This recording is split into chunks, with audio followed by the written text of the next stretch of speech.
The sound of the gunshot shattered the quiet night, ripping through the walls of my own home and leaving behind a silence so heavy it felt suffocating. Pain seared through my chest like fire, every breath turning into a desperate struggle as I stumbled backward, staring at the woman who had just pulled the trigger. Her face wasn't twisted with regret or panic. It was cold, steady, and strangely satisfied, as though she believed what she had done was justified. Outside, the faint hum of crickets was drowned by the ringing in my ears, and all I could think was how unreal this moment felt. Being shot in your own house by your own neighbor was the kind of nightmare you only ever read about, and yet here I was, bleeding on the floor, with my life slipping away over something as small and as ridiculous as a flag. The chaos that followed was nothing short of a blur. My vision blurred at the edges, colors washing into one another like paint running on wet canvas. The smell of gunpowder hung in the air, sharp and metallic, mixing with the scent of blood. I could hear the frantic thud of my own heartbeat, a terrifying reminder that every beat could be my last. My mind tried to grasp the reason, the absurd, almost laughable reason behind this madness. A piece of cloth waving in the breeze, a symbol of pride, freedom, and sacrifice, turned into the trigger for a bullet. What drove someone to such extremes? I could still hear her voice echoing in my head, filled with venom, her words laced with entitlement and rage. You blocked my view. That flag ruins everything. As though my existence in my own home was a personal insult to her, as though a simple act of patriotism was some kind of weapon aimed at her life. The pettiness of it all was unbearable to comprehend, yet the consequences were deadly real. I felt the cold floor pressing against my palms as I fought to keep myself upright, each second stretching into eternity. Every sound became amplified, the creak of the floorboards, the distant barking of a dog, and then the sudden, sharp crackle of voices on the other side of the wall. Neighbors were shouting, alarms were going off, and somewhere in the distance, the wail of a siren began to cut through the night air. Help was coming, but the question that consumed me was simple and terrifying. Would it come soon enough? There was no time to process, no chance to reason or to beg. All I could do was try to hold on, to cling to consciousness as the weight of what had just happened bore down on me. The woman who shot me didn't flee. She stood there, her shadow looming in the doorway, her eyes locked on me as though daring me move, daring me to survive. The chilling certainty in her gaze was more haunting than the pain in my body. It wasn't an accident. It wasn't a mistake. It was deliberate, and she believed she was right.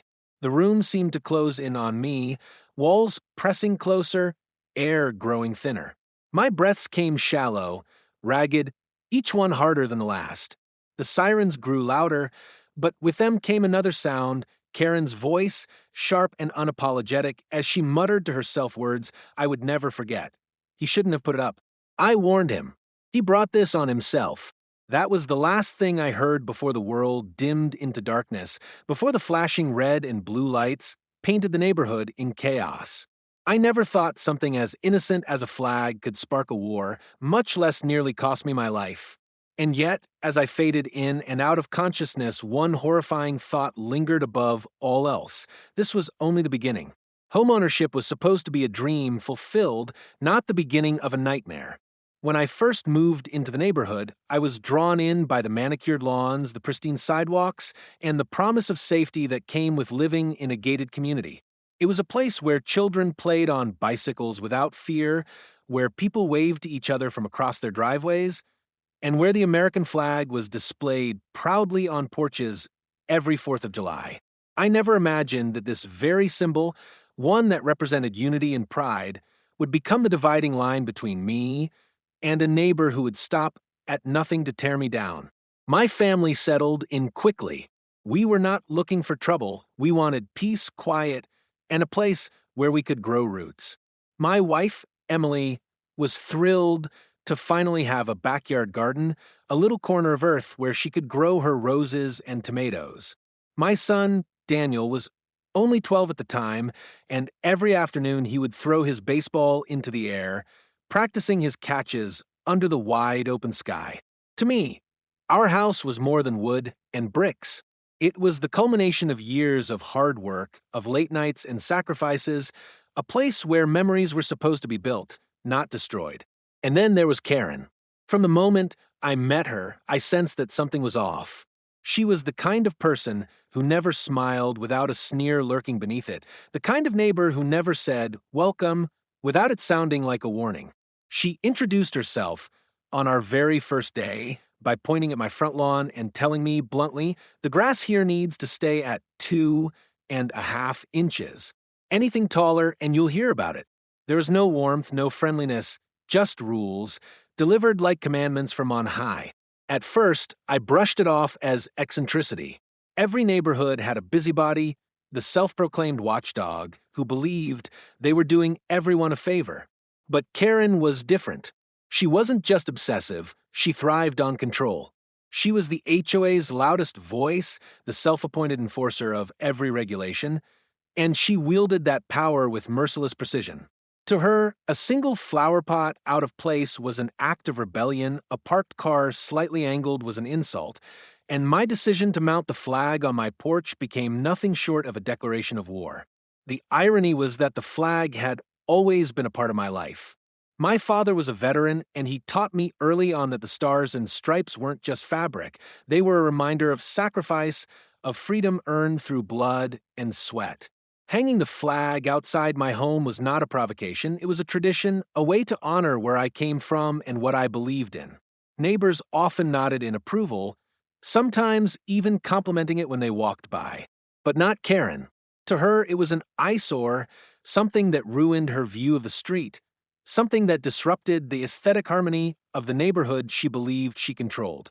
Emily warned me in hushed tones that Karen was dangerous, that she seemed unstable. Daniel, young as he was, sensed it too.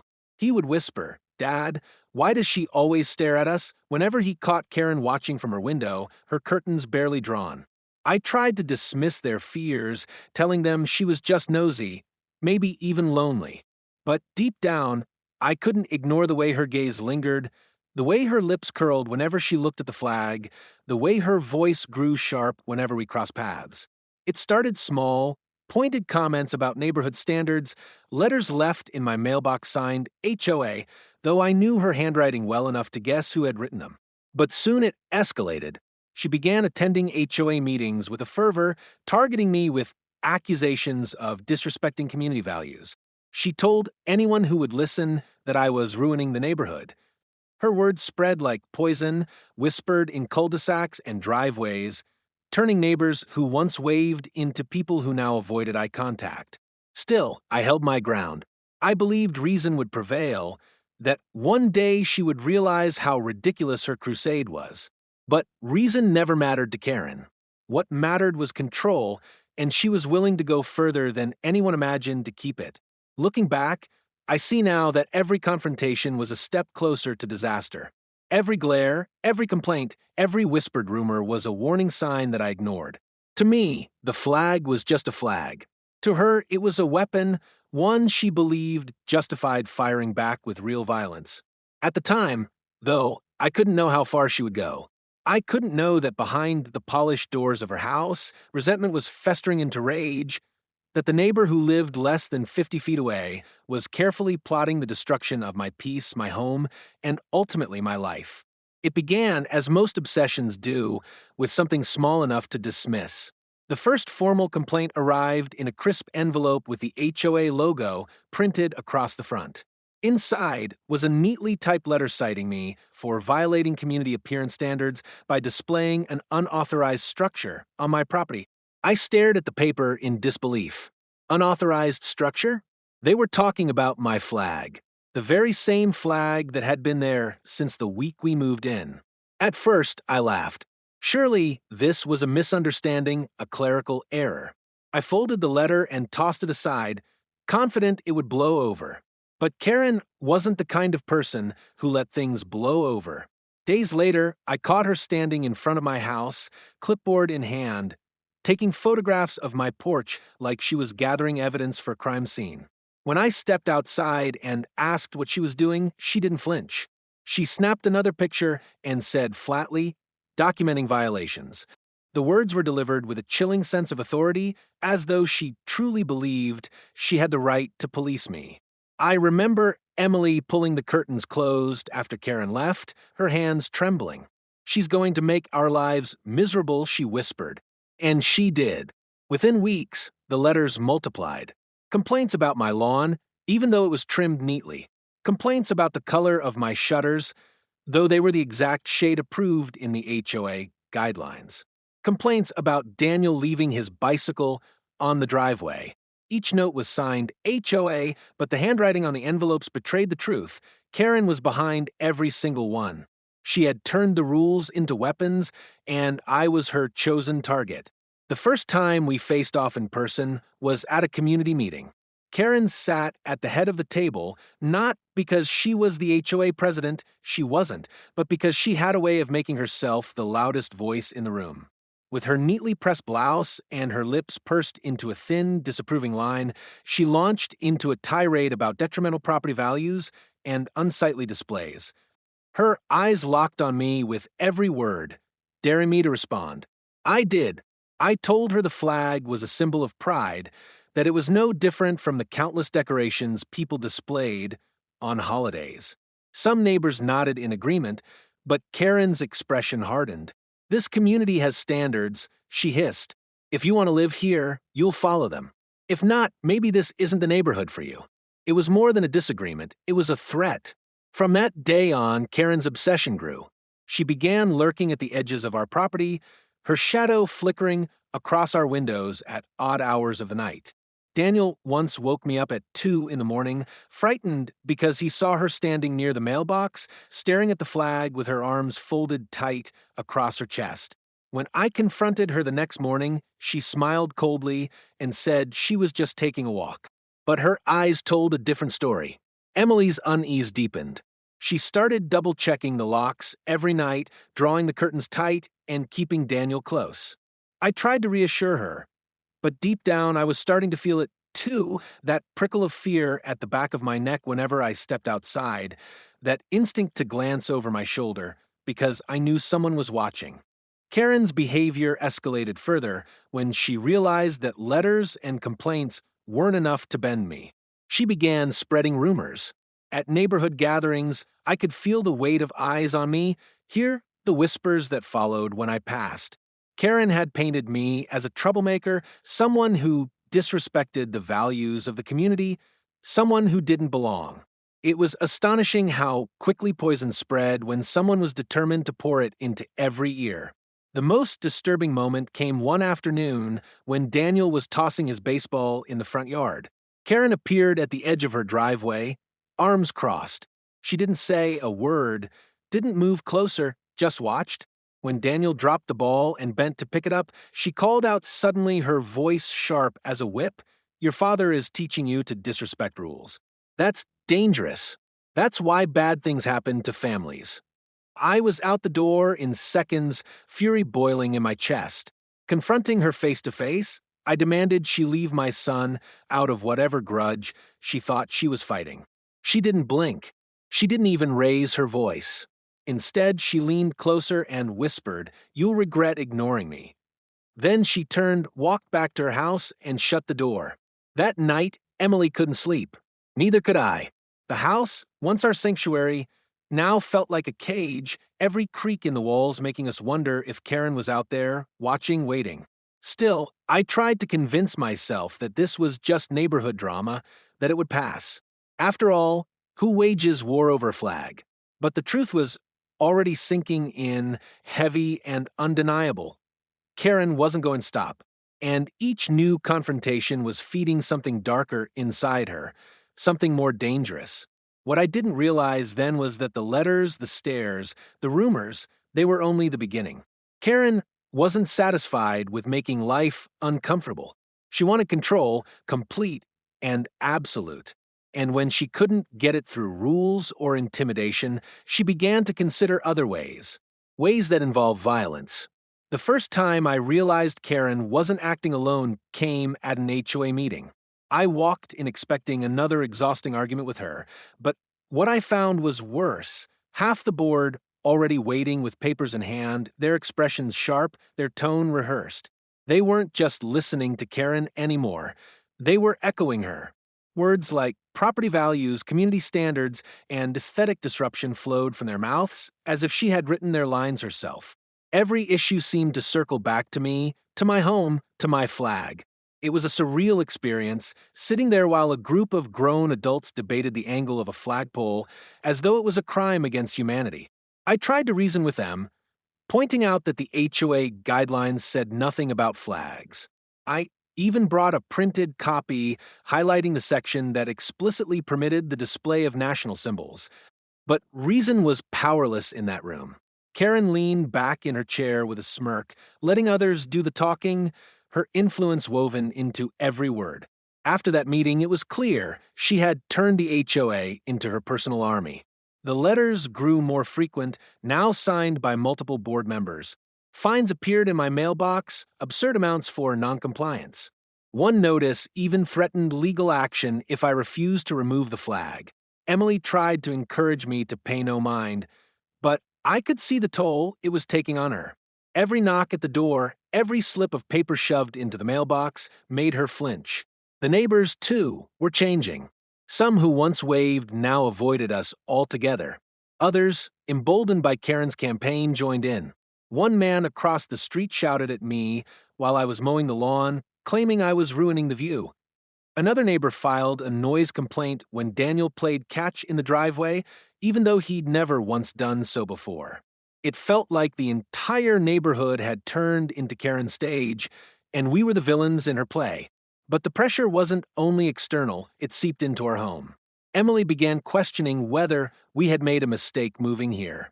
Daniel grew quiet, spending more time in his room, his once bright laughter replaced with anxious silence. I tried to carry the weight, tried to shield them from the poison Karen spread, but the cracks were showing. Our home was no longer a refuge, it was a battleground. Things escalated further when Karen began invading our privacy.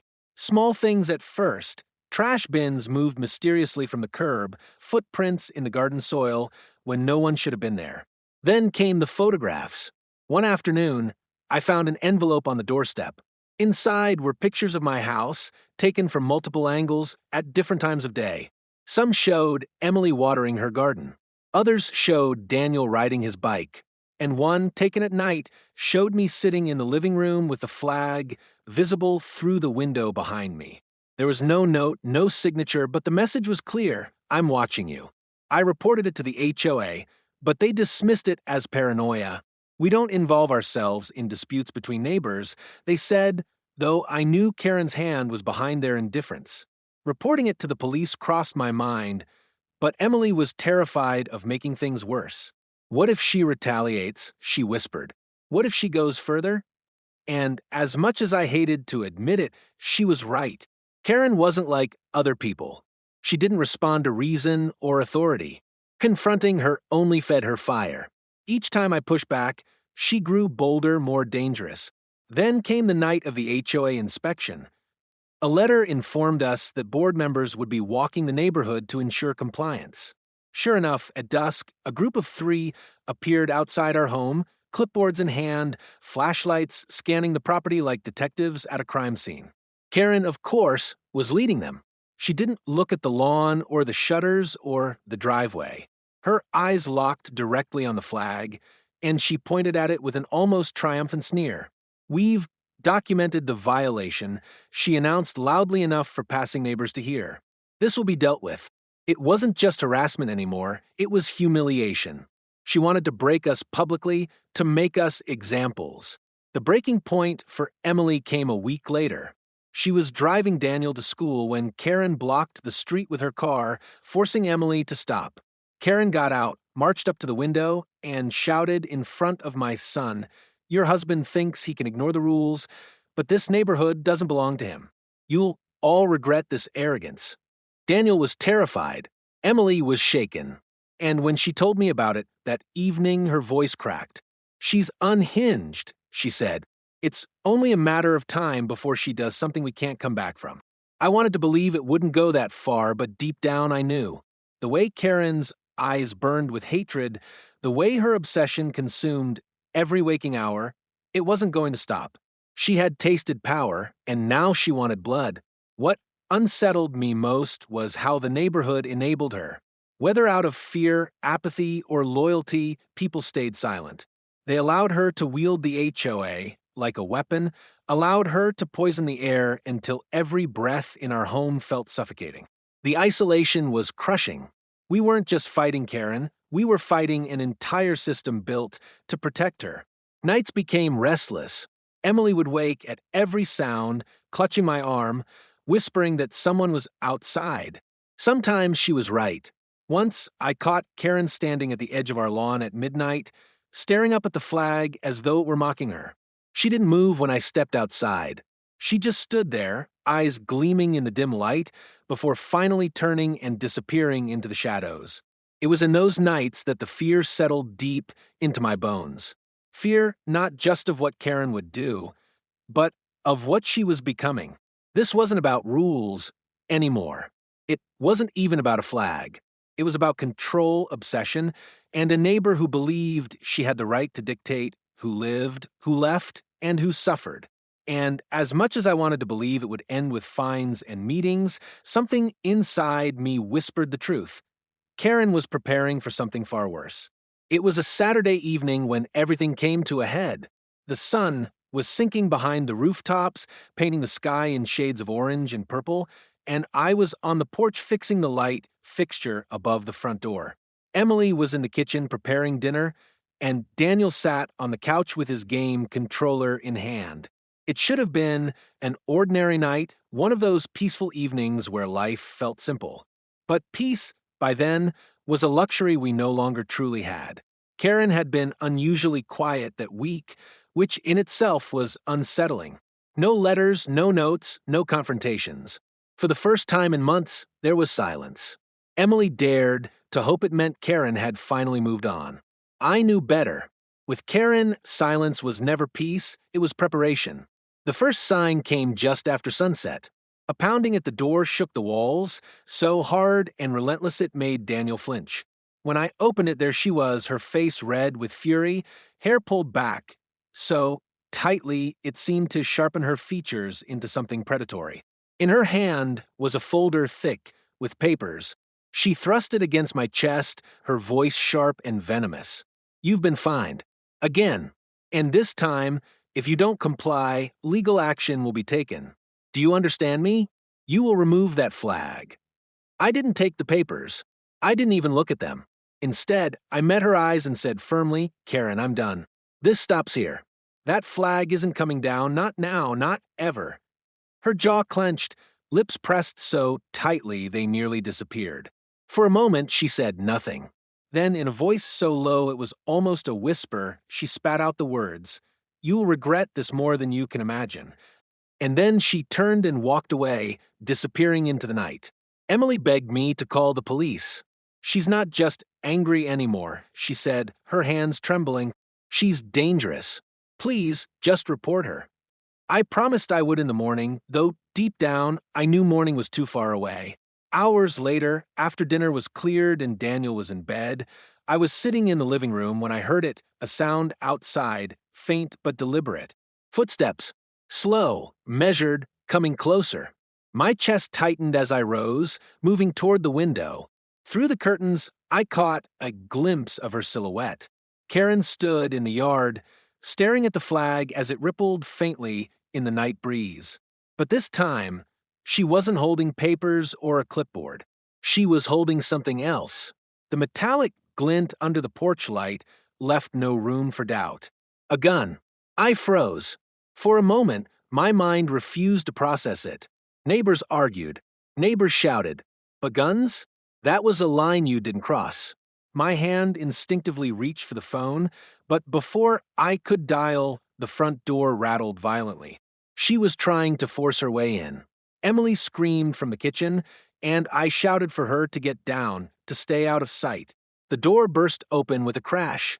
Karen stepped inside, her eyes wild, her hand gripping the gun with a terrifying steadiness. There was no hesitation in her voice when she spoke. "You ruined everything. That flag, that damn flag. You don't belong here. You don't deserve this house. You don't deserve any of it. I raised my hands, my voice calm but shaking. Karen, put it down. This isn't the way. You don't want to do this. But she did. The moment seemed to stretch, seconds dragging into eternity. The room grew unbearably still, every sound amplified. The hum of the refrigerator, the creak of the floor beneath her shoes, the pounding of my heartbeat echoing in my ears. Emily was crouched behind the counter, her eyes wide with terror. I prayed Daniel was still asleep upstairs, unaware of the nightmare unfolding below. Then the gun fired. The sound was deafening, a thunderclap that shattered the night and tore through my chest. The impact knocked me backward, the world tilting as pain erupted like fire spreading through every nerve. My breath caught ragged and shallow as I stumbled and fell against the wall. Time slowed. I could see Karen's face, her expression not of shock or regret, but of grim satisfaction, as though she had finally achieved what she set out to do. I could hear Emily screaming, her voice breaking as she rushed toward me, only to be halted by Karen raising the gun again. Blood spread warm across my shirt, the metallic taste filling my mouth as I fought to stay conscious. My vision blurred at the edges, but I forced myself to look at her to understand the depth of her hatred. Her hand didn't shake. Her eyes didn't waver. She believed, with terrifying conviction, that she was right. You should have listened, she muttered. I warned you. I warned you over and over. This is your fault. Sirens wailed faintly in the distance, growing louder with each passing second. For the first time, Karen's expression flickered, her eyes darting toward the window, her certainty shaken by the approaching lights. She backed toward the door, her breathing heavy, muttering to herself as though trying to justify what she had done. Emily pressed her hands against my wound, tears streaming down her face, whispering, stay with me, don't leave me." I wanted to respond, to comfort her, to promise I would be okay, but the words caught in my throat. Every breath felt like dragging air through shattered glass. The last thing I saw before my vision darkened was Karen slipping back into the night, swallowed by the flashing red and blue lights that soon flooded the neighborhood. The last thing I heard was Emily's desperate cry as officers stormed through the door, their voices sharp and urgent, their radios crackling with chaos. I had always believed that neighbors were supposed to protect one another, that communities were built on trust and respect. But as I lay bleeding on the floor of my own home, I realized the truth. Sometimes the greatest danger isn't from strangers outside the gates, but from the person living right next door. And all of it, every ounce of fear, every sleepless night, every drop of blood, was over a flag. The moments after the gunshot felt like fragments of a broken mirror, scattered, jagged, impossible to piece together. I remember the flashing red and blue lights pouring through the windows, the thunder of boots across the porch, and the muffled commands of officers shouting into the night. Emily's cries blended with the static of police radios, her trembling hands pressed desperately against my wound as if she could hold life inside me by sheer willpower. They pulled her away, gently but firmly, paramedics rushing to my side with urgent precision. Cold instruments touched my skin, voices calling out medical terms I barely understood, their hands moving swiftly as they worked to keep me conscious. I wanted to tell Emily I loved her, wanted to call out for Daniel upstairs, but my body was too weak, my mouth too heavy. I clung to the sound of their voices instead, let it tether me to the world while darkness tried to pull me under. Somewhere in the chaos, I heard her name, Karen. Officers shouting that she was in custody, that she had dropped the weapon when confronted. Even through the haze of pain, those words struck me with a strange mixture of relief and disbelief. After all the warnings, all the confrontations, all the whispered threats, she was finally stopped. But the cost was already carved into my flesh, written in the fear etched on Emily's face, and the nightmares that would linger long after the wound healed. The hospital became my world for weeks. Sterile white walls, the steady beep of machines, the sharp sting of IVs. Doctors spoke of surgeries, of recovery, of how close the bullet had come to ending everything. Emily sat by my side every day, her hand wrapped around mine, refusing to let go. Daniel visited when he could, his eyes wide and uncertain, trying to understand why the neighbor he once waved from his bike had tried to kill his father. The community's reaction was almost as chilling as the shooting itself. Some neighbors came forward with sympathy, bringing cards and flowers, their voices soft with regret. They admitted they had noticed Karen's behavior, had felt uneasy but stayed silent. Others avoided us entirely, ashamed or unwilling to face the truth that they had allowed her obsession to grow unchecked. And a few, disturbingly, still defended her. They muttered that I had provoked her, that the flag had been unnecessary, that if only I had compromised, none of this would have happened. It was a bitter pill to swallow. The idea that my survival was up for debate, that a symbol of pride and freedom could be twisted into justification for violence. But as I lay in that hospital bed, I realized something important. Karen had never been about the flag. The flag was only her excuse, her weapon of choice. The real issue had always been control, the hunger to dominate, to bend others to her will. And when she couldn't achieve it through rules or intimidation, she turned to something far more destructive. The trial that followed was long and grueling. Karen sat in the courtroom with the same tight-lipped expression she had worn the night she pulled the trigger, as though she still believed she was in the right. Her defense argued insanity, claimed stress and paranoia had driven her to the edge. But the evidence was undeniable: the letters, the photographs, the witnesses who had seen her obsession grow. The jury didn't take long to convict her. When the verdict was read, guilty of attempted murder, I felt no triumph, no satisfaction. Only exhaustion. Justice was served, but it could never erase the scars, both visible and invisible, that she had left behind. Returning home was the hardest part. The house no longer felt like ours. The porch where Karen had once stood shouting threats now felt tainted. The walls seemed to carry echoes of that night, every creak a reminder of the moment when everything changed. Emily suggested moving, starting fresh somewhere new, but I couldn't bring myself to leave. This house was our dream, our sanctuary. Allowing her actions to drive us out felt like giving her a victory she didn't deserve. So we stayed, and slowly, painfully, we rebuilt. The locks were changed, the security system upgraded, and the flag, torn, bloodstained, but unbroken, was carefully folded and placed in a glass case in the living room. I bought a new one to hang outside, not out of defiance, but as a reminder that we survived, that freedom and pride can't be silenced by fear. The neighborhood changed too. Karen's house was sold, the new owners quiet and respectful, eager to distance themselves from the shadow she had cast. The HOA, shaken by the publicity and shame, rewrote its rules, stripping away much of the unchecked power that had fueled her crusade. Neighbors who once whispered now spoke openly, realizing too late the dangers of silence. For me, the healing continues. The scar across my chest is a daily reminder of the night a neighbor's obsession nearly ended my life. But it is also a reminder of resilience, of family, of the strength that carried me through.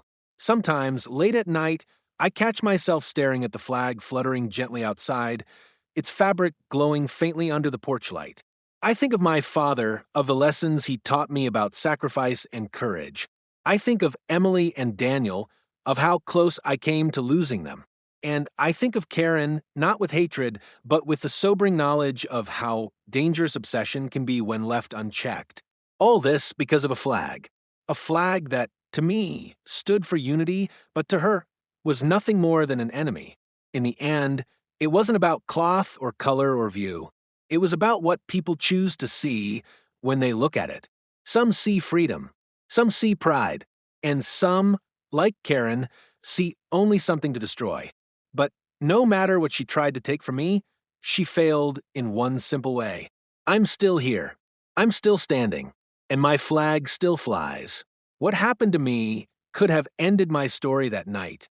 A single gunshot, fired not in self-defense but out of obsession and hatred, could have taken away my family, my home, and my life. But it didn't. And as painful as it is to relive, I share this not just as a victim, but as a survivor. Stories like mine aren't just about one person or one neighborhood. They're warnings about what happens when power goes unchecked, when silence replaces action, and when obsession turns deadly. And if you've ever had to deal with someone like Karen, someone who believed the world belonged only to them, you know how quickly small disputes can turn into something much darker. So let me ask you, what would you have done in my shoes? Would you have stood your ground or walked away? I want to hear your thoughts. Drop your answer in the comments because your perspective matters and I read every single one. If this story gripped you, don't forget to hit like, subscribe to the channel, and turn on the notification bell so you never miss the next one. This is HOA Denied Access, where the truth behind every neighborhood war is revealed. Stay safe, stay aware, and above all, never let anyone silence your story.